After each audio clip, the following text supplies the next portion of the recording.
Hello, I'm Hickey from interest.co.nz and welcome to a special economic weather report brought to you in association with the BNZ. Today we look at a couple of fresh figures showing what's happening with the services sector of the economy and what's happening in the rural economy. Firstly, services. The BNZ and Business New Zealand put out a survey every month that looks at activity in the services sector.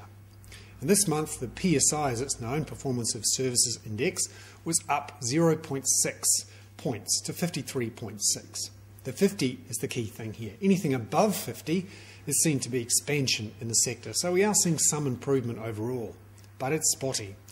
If you look at what's improving, it's mostly health and community services, so government spending. When you look at retail and transport, they're both relatively weak. According to BNZ's economists, this suggests that consumers are saving.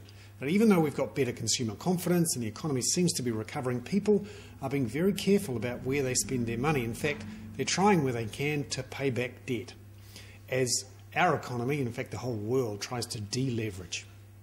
And that deleveraging is clear too in sales in rural property. We've got figures out today from the Real Estate Institute showing that the number of dairy farms sold in the 3 months to February was down to 34 from 158 2 years ago.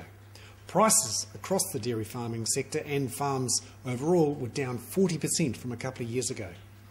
Now this is all important because in the provincial economy, these farm sales are one way in which cash goes round and around. And of course, when one farmer buys the next door neighbour's farm, usually some cash is freed up and it gets spent in the provincial economy, but perhaps in coastal property or in someone retiring and going into town and buying a house. Now this means that less cash is flowing around the rural economy. And when you look at the numbers, they're stunning. A couple of years ago, with a large number of farms being sold and quite a high price, we looked at about $1.25 billion worth of money flowing around inside those 3 months to February 2008.